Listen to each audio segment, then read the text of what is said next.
이 본문에 보면 이 모세 지도자 모세가 이 백성들을 이끌고 바란 광야 가데스라고 하는 곳까지 행진을 했습니다. 이제 조금 더 가면 가나안이 되겠습니다. 이제 가나안을 목전에 앞에 두고 각 지파에서 한 사람씩 지도자를 뽑아가지고 미리 그 가나안을 정찰을 시켰습니다. 그 가나안의 모습을, 내용을, 지형을, 그리고 형편을 사전에 조사하기 위해서 정탐꾼들을 보내요. 그래서 그들은 가서 40일 동안 은밀하게 그 땅을 정탐하고 돌아와서 보고를 합니다. 여러분 잘 아시는 것처럼 그 보고대회에 12사람 가운데 10사람은 불가능이라는 판정을 내렸고 2사람은 가능하다. 그 땅은 충분히 정복할 수 있다. 그렇게 보고를 합니다. 그때 그 보고를 받고 백성들은 누구의 영향을 많이 받았느냐 하면은 불가능하다고 외치는 10명의 말을 들어요. 그래서 그 밤은 탄식의 밤이 됩니다. 절망의 밤이 되는 거죠. 그날 보고대회는 정말로 축제의 보고대회가 돼야 되는데 이 10사람의 보고 결과 때문에 마침내 절망의 보고대회가 되게 된 거죠. 그래서 파죽지세처럼 지금까지 쫙 뻗어나가던 행진이 도중에 멈추게 됐고 꿈을 가지고 여기까지 왔던 백성들은 모두 다 순간 꿈을 잃어버리고 탄식하고 절망하게 되는 거죠. 그래서 그날 그 보고대회로 말미암아 일부는 탄식했고 또 일부는 손에 돌을 들고 지도자들을 치려고 덤볐고 또 일부는 우리가 새 지도자를 뽑아가지고 다시 애굽으로 돌아가자 그렇게 선동하는 사람들도 있었다 그렇게 말씀을 하고 있어요. 그날 밤은 참 불행한 밤이었습니다. 그리고 그 보고대회는 참 불행한 보고대회가 됐어요. 그래서 그 결과 그들에게 5가지 결론이 주어졌습니다. 하나는 가나안 행진이 멈춘 겁니다. 얼마만큼 멈췄냐면 자그마치 40년간 멈추게 됐어요. 이 백성들은 아직 가나안에 들어갈 훈련이 덜 됐어요. 더 많은 훈련이 필요했습니다. 그래서 정탐하는 날짜가 40일이었는데 하루를 1년씩 계산해서 40년 동안 행진이 멈추게 된 거예요. 재훈련에 들어가게 된 거죠. 두 번째는 부정적으로 보고를 했을 때 그 보고를 했던 10사람도 가나안에 들어가지 못하고 여기서 죽으리라 하는 선고를 받게 되는 거죠. 그리고 희망적인 보고를 했고 하나님의 약속을 백성들에게 선언해 줬던 2사람은 그 공로를 인정해서 구세대였지만 가나안에 들어가게 되는 그런 은혜를 입게 됩니다. 그리고 그 부정적인 보고를 받고 탄식했던 사람, 눈물 흘렸던 사람, 다시 돌아가자고 했던 사람, 손에 돌을 들었던 사람 등 기존의 그 사람들은 그 가나안 목전에서 가나안에 들어가지 못하고 거기서 다 소멸돼야 되는 운명을 결정짓게 된 거죠. 그리고 20세 미만 그 광야에서 태어나는 그 20세 미만의 사람들만 40년 동안 재훈련을 받는다는 조건으로 가나안에 들어가게 되는 그런 은혜를 입게 되는 거죠. 여기서 우리는 아주 중요한 몇 가지 메시지를 받게 돼요. 그 중에 가장 큰 메시지가 뭐냐면 가나안만 정탐할 게 아니고 너를 정탐할 게 아니고 상대방만 정탐할 게 아니라 내 자신을 먼저 정탐해야 된다는 거죠. 굉장히 중요한 메시지를 우리에게 주고 있어요. 내가 나를 정탐하는 거 중요합니다.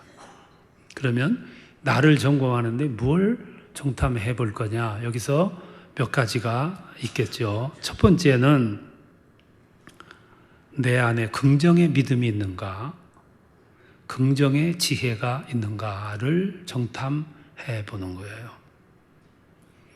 청년 때가 참 중요한 것은 청년 때 길을 잘 놔야, 주춧돌을 잘 놔야 이것이 평생 영향을 미쳐요. 청년 때 시작을 잘못해 놓으면 나중에는 이거를 바로잡기가 어려워요. 그래서 우리는 나를 정탐을 해봐야 돼. 내 안에 과연 긍정의 믿음이나 긍정의 지혜가 있는가? 여러분, 사람의 말을 이렇게 하는데 그 말은 내 마음에 있는 상태를 밖으로 표현하는 수단이에요. 말을 들어보면 그 사람의 내면에 어떤 생각, 어떤 뜻을 가지고 있는가를 그대로 분간할 수 있는 거죠. 사람이 막 이 부정적인 말을 잘 하는 분은 그 내면의 세계가 환경이 병들어 있다는 거죠. 그러니까 자꾸 그런 말이 나올 수밖에 없잖아요. 특별히 오늘 젊은이들은 아예 인생의 시작부터 긍정의 환경을 만들어 나가야 되고 또 긍정의 환경을 조성하는 것이 참 중요해요. 그렇지 않으면 큰 지도자가 될 수가 없습니다. 지도자의 조건 속에 희망을 말할 수 있어야 되고 긍정을 말할 수 있어야 되고 소망을 말할 수 있어야 돼요. 사람들에게 꿈을 말해줄 수 있어야 되는데 자꾸 부정의 환경을 말하면 지도자가 될 수가 없는 거죠. 왜 그러냐면 자기가 병들었기 때문에 그렇고, 이런 사람은 어느 리더가 되면 그 공동체를 병들게 하는 사람이 될 수밖에 없어요. 굉장히 중요한 부분이죠. 여러분, 생각이나 사고는 그냥 노력하지 않으면 부정적으로 돌아가요. 노력하고 수고해야 나를 긍정의 사람으로, 따뜻한 사람으로 만들 수 있는 거죠. 밭을 갈아엎었어요. 그리고 계속 노력하지 않으면 그 밭은 금방 잡초가 우거져 버립니다. 노력하지 않으면 내 환경이 악화될 수밖에 없는 거죠. 제가 엊그제 어느 잡지를 보면서 그 이건희 삼성 그룹 회장의 면면을 기록해 놓은 책을 제가 보고, 야, 그분은 지도작가입니다. 그리고 경제인으로서 성공할 수밖에 없는 생각을 가졌구나. 이 결론적으로 내가 그 생각을 했어요. 그분이 이런 말을 했더라고요. 들어온 떡만 먹지 말고, 떡이 없거든 나가서 떡을 만들어라. 그리고 항상 부자처럼 생각하고 부자처럼 행동해라. 그러면 너 자신도 모르는 사이에 너는 부자가 되어 있을 거다. 중요한 말이잖아요. 그리고 그랬어요. 장사꾼이 되지 말고 경영자가 되라. 그러면 생각이 달라질 것이다. 그리고 어느 공동체에서 잘 나가는 사람 뒷다리 붙잡지 말라. 어느 공동체나 20%가 80%를 끌고 가게 된다. 이렇게 말을 했어요. 아주 나 전적으로 공감이 되었어요. 역시 지도자는 생각이 달라야 되는 거죠. 그리고 소공동체든지 큰 공동체든지 리더는 항상 희망을 말할 수 있어야 되고 건강해야 돼요, 정신이. 그게 지도자가 되는 거죠. 그러니까 그 공동체를 살찌우게 되는 것이고 전진하게 만드는 것이죠. 생각이 긍정적이다, 전향적이다, 따뜻하다, 희망적이다. 그만큼 건강하다는 것을 말하는 거죠. 이 백성들이 지금 출애굽을 했어요. 그리고 행진을 계속하고 있습니다. 어디를 가기 위한 행진이냐면은 가나안을 가기 위한 행진이에요. 가나안에 가는 것은 하나님의 약속이고 또 오늘의 우리의 목표이기도 합니다. 근데 거기 갔다 온 정탐꾼들이 와가지고 보고를 하는데 아주 삭막한 땅을 얘기하고 나보다 키 큰 사람들만 보고 야코가 죽어가지고 그래서 악평을 하게 됐다는 거죠. 사람이 이렇게 의식이 병들면요, 조그만 것만 봐도 크게 보이는 것이고요, 오늘의 현실이 막막하게만 보이는 거예요. 굉장히 중요한 부분이에요. 그러니까 우리는 자꾸 남을 보고 탐색하고 정탐하려고 하지 말고 나를 정탐해야 돼. 내 안에 과연 긍정의 지혜가 있고 긍정의 믿음이 있는가를 한번 나를 정탐을 해봐야 돼. 얼마나 내가 건강한가를 바라봐야 되는 거죠. 또 하나는 내 자아가 얼마나 건강한가를 정탐을 해보는 거예요. 내 입에서 나오는 말은 내 마음의 환경을 그대로 표현해 놓는 거잖아요. 여러분, 사람이 자기 자신을 너무 과대평가하는 것도 병입니다. 왕자병, 공주병이 다 병이죠. 그런데 자기 자신을 너무 왜소하게 보는 것도 병이에요. 그건 겸손이 아닙니다. 나를 자꾸 왜소하게 보면 비굴해져요. 자기의 진면목을 못 보는 거죠. 어떤 면에서 내 자신은 내가 나를 보는 것보다 훨씬 자질이 있고 능력 있고 위대할 수 있어요. 내가 상대하여야 할 적은 내가 보는 것보다 훨씬 약화될 수 있어요. 작을 수 있고. 근데 문제는 내가 병들어 있는 게 문제예요. 그러니까 상대방이 더 크게 보이고 나는 작게 보이는 거죠. 자아가 건강하지 못해서 그런 거예요. 여호수아와 갈렙이라는 사람이 여기서 각광을 받는데 그들이 각광받는 이유가 있어요. 그들이 자아가 건강했어요. 목표가 분명했고. 그러니까 그 땅에 가서 보는데 관점이 다른 거예요. 딴 사람들은 삭막한 환경을 봤지만 이 두 사람은 그 땅 속에 흐르는 젖과 꿀이 흐르는 환경을 본 거예요. 그리고 와서 그대로 보고한 거죠. 젖과 꿀이 흐르는 땅이고 사람들은 컸지만 우리는 그들을 이길 수 있고 그리고 그 땅에 가는 것은 필연이다. 하나님의 약속이 있었다. 근데 그 아주 건강한 자아거든요. 그래서 그날 탄식의 밤에 그들로 하여금 행진을 계속하게 동력을 불어 넣었던 것은 이 두 사람이에요. 이 역할이 중요한 거죠. 이게 지도자거든요. 이것이 건강한 자아를 형성한 환경이 되는 거죠. 자아 이미지 심리학의 선구자였던 프레스코 그레티라고 하는 사람이 이런 말을 했어요. 개인이 지니고 있는 자아가 그 자신의 인생에 엄청난 영향을 미친다고. 내 인생에 펼쳐지고 내 인생의 앞길을 만들어 나가는데 현재 내가 가지고 있는 자아가 영향을 미친다고 말해요. 피아노를 칠 때 사람들은 10손가락을 다 움직여서 쳐요. 그래도 피아노 치기가 어렵잖아요. 근데 이 희아라고 하는 젊은이는 2개밖에 없어요. 그래서 양손이 4개 가지고 피아노를 쳐요. 이 4개를 가지고 쇼팽의 즉흥환상곡을 아주 감미롭게 쳐나갔어요. 어떻게 그런 일이 있을 수 있냐? 그가 대답하기를 내가 오늘 이렇게 된 것은 하나님이 내게 그것을 원하셨기 때문이다. 그러니까 자신도 모르게 이 그 자아가 아주 건강했던 거예요. 그러니까 불가능을 가능으로 만드는 거고 열악한 환경을 아주 극대화해가지고 그런 모습을 연출하게 되는 거죠. 위대한 거예요. 내 안에 내 자아가 얼마나 건강한가. 이걸 우리가 밝혀봐야 되는 거죠.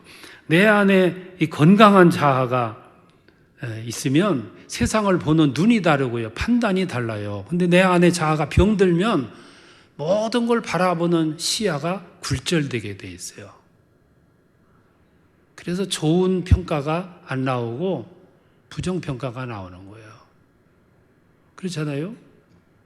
아름다운 모습을 보면 감탄하는 것이 건강한 자아를 가진 사람이에요. 그런데 그 병든 자아를 가진 사람은 아름다운 모습을 보면 아름답게 안 보이는 거죠. 어떻게든지 흠을 잡게 되고 그리고 평을 하게 되는 거지요. 여러분 인터넷 세계상인데 인터넷 속에 들어가 보면요.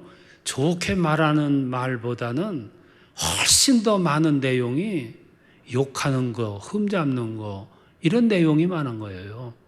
자기 자신이 병들었기 때문에 좋은 걸 좋은 것으로 보질 않는 거예요. 부자를 욕하고 재벌을 막 이유 없이 욕하는 사람들은 부자 될 수 없어요. 자부터 병들었는데 어떻게 병이 성공을 하겠냐 이 말씀이에요. 그러면서 자기 아들, 딸들은 그 재벌 기업에 넣지 못해가지고 그 안달을 하는데 앞뒤가 안 맞잖아요, 여러분. 미국을 그렇게 욕하는 사람들은 그럼 애들을 미국 보내지 말든지. 그래야 일관성이 있는데 저 기를 쓰고 보내려고 하면서 욕은 그냥 바가지로 해버리고, 이게 병들어서 그렇거든요. 우리는 나를 정찰해 봐야 돼요. 내 자아가 정말로 건강한가, 건전한가, 나는 세상을 올바르게 보는가, 저 숨어있는 곳에 역사하시는 하나님의 섭리를 볼 수 있는 안목이 있는가, 그래야 되는 거죠. 긍정의 지혜를 가지고 있는가, 긍정의 믿음을 가지고 있는가, 내 자아는 정말 건강한가. 또 하나 발견할 게 있는데 그게 뭐냐면 내 안에 아직도 애굽이 남아있는가를 정탐을 해봐야 되지요. 몸은 가나안을 향해 가고 있는데 마음은 애굽에 머물러 있는 거예요. 그러니까 10명이 불가능하다고 보고를 하니까 백성들이 무슨 반응을 일으켰냐면은 2절에 보면 우리가 애굽에서 죽었더라면 좋았을 것을. 그러니까 이 사람들이 마음속에 지금 몸은 애굽으로 가나안을 향해 가면서도 마음은 여전히 애굽이 남아있는 것. 또 4절에 보면 우리가 지도자를 새로 뽑아 애굽으로 돌아가자. 그러고 선동을 해요. 애굽을 못 잊는 거예요. 이런 사람들은 가나안에 들어가서 살 자격이 없는 거지요.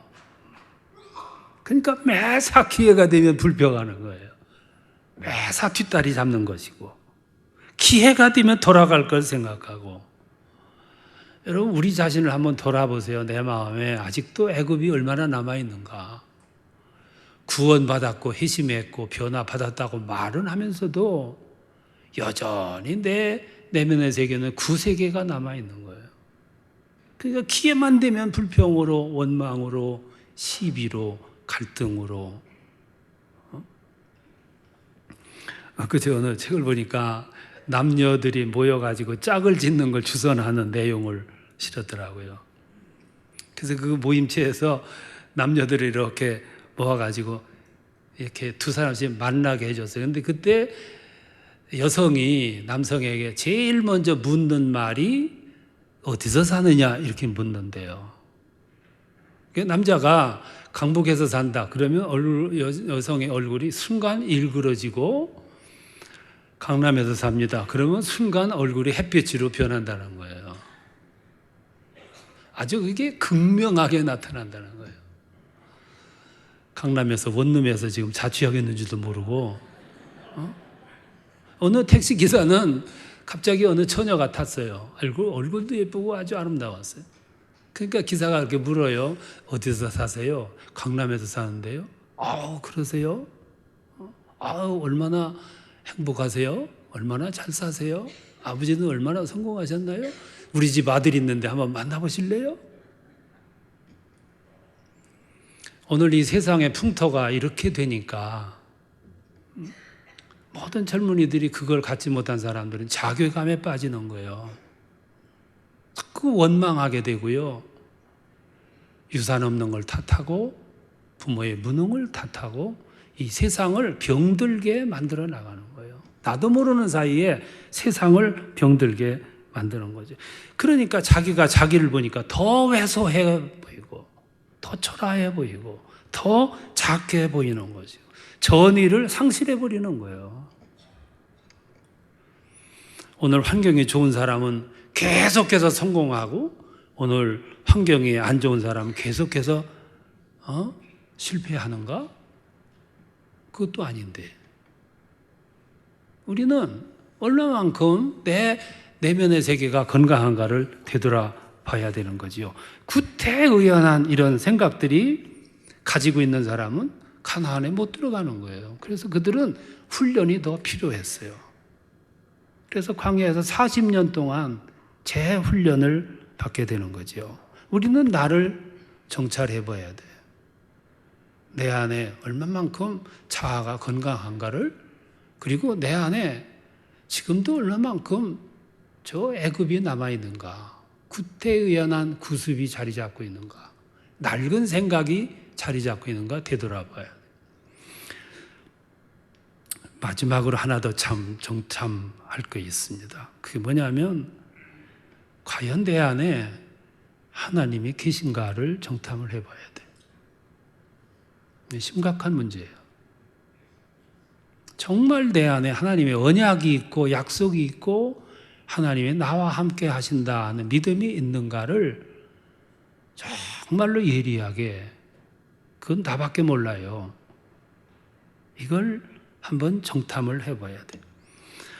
10사람 정탐꾼이 불가능을 외쳤습니다. 백성들에게 절망하게 만들었어요. 10사람이 그렇게 말할 수 있었던 건 10사람의 마음속에 하나님의 약속을 잊어버렸기 때문에 그래요. 더 구체적으로 말하면 그들의 마음속에 하나님이 없었어요. 그런데 2사람은 그 시간에도 아주 강렬하게 소망을, 희망을, 가능성을 말했던 것은 그들의 마음속에 첫째는 하나님의 약속이 분명히 있었고, 또 하나는 우리 혼자뿐이 아니다. 우리는 하나님이 함께 하신다. 이 믿음이 있었기 때문이에요. 우리는 이걸 질문을 해봐야 돼. 이게 기적을 만들거든요. 10사람, 12사람이 똑같은 환경에서 똑같은 시간에 똑같은 현장을 보았는데 10사람은 하나님을 보지를 못한 거예요. 약속을 잃어버렸어요. 2사람은 그 땅에 함께 하시는 하나님을 보았고 하나님의 약속을 믿었던 거예요. 여러분, 정말로 여러분 안에 하나님의 약속이 있습니까? 하나님이 계시냐고 말이에요. 이게 내가 나를 향해서 정찰해 봐야 할 부분이고 나에게 물어봐야 할 질문이에요. 언제나 나와 하나님이 함께 하신다. 이게 기적의 요소거든요. 우리나라에 130년 전에 선교사들이 왔어요. 아펜셀라라고 하는 사람은 27살이 우리나라에 왔어요. 언더우드는 26살이 왔고요. 스크랜턴이라고 하는 선교사는 29살이 왔고 알렌은 26살이 왔어요. 그리고 게일이라고 하는 선교사는 25살이 왔어요. 그때 당시 이 세계에서 가장 선교하기 좋은 1급지는 중국이었어요. 2급지는 일본이었고 유능한 선교사들, 경험 많은 선교사들은 다 중국, 일본으로 갔어요. 경험이 없고 미숙한 선교사 지원자들은 그래서 떼밀리다시피 한국 땅으로 온 거예요. 그들이 미지의 세계, 한국 땅으로 올 때 얼마나 두려웠겠어요. 그럼에도 불구하고 가재를 털어가지고 그 돈을 마련해서 한국 땅으로 와요. 무슨 힘 가지고 왔냐? 그들의 백은 오직 하나님밖에 없었어요. 하나님이 우리와 함께 동행하실 것이다. 믿음 때문에. 그래 기적이 일어난 거 아니에요. 기적의 요소가 백이 있고 부가 있고 권세가 있고 그것이 아니고 하나님이 나와 함께 하신다. 이게 기적의 요소거든요. 오늘 교회 안에 들어와 있는 젊은이들이 이걸 정탐을 해보셔야 돼요. 그러면 그 젊은이들이 나아가는 길은 앞이 보이지 않지만 하나님은 그 길을 예비하실 거예요.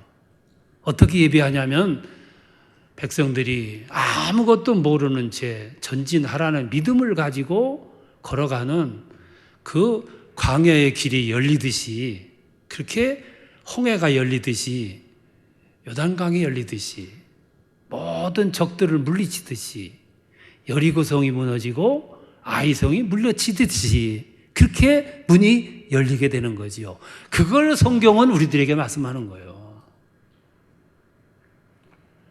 오늘 젊은이들은 별거 스펙을 만들고 경험을 만들고 자격증을 만드느라고 난리를 떠는데 정말로 중요한 자격증을 가져야 돼.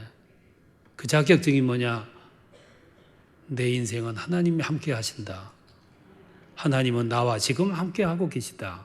나의 미래는 하나님이 이끄실 것이다. 이게 가장 큰 무기이고 자질이고 이게 건강한 자아이고 이것이 승리의 요소고 기적의 요소이기도 해요. 이 믿음을 가지고 여러분 걸어가시고 먼저 나를 정탐해 보세요. 내 안에 이 믿음이 있는가? 이것만 확인이 된다면 여러분 걱정하지 마시고 미래는 주님에게 맡기고 따라가세요. 그리고 홍해가 갈라질 줄 믿습니다. 그리고 밤에는 구름 기둥으로, 불 기둥으로 우리를 인도하실 거예요. 하나님은 나를 창조하신 분이시고 나는 그분의 자녀이거든. 젊은이들에게 이 믿음이 있었으면 해요. 그리고 나아가는 길 위에 주의 은혜가 꼭 함께 하시기를 축원합니다. 여러분 미래에 주의 은총을 힘입고 승리하시기를 축원합니다.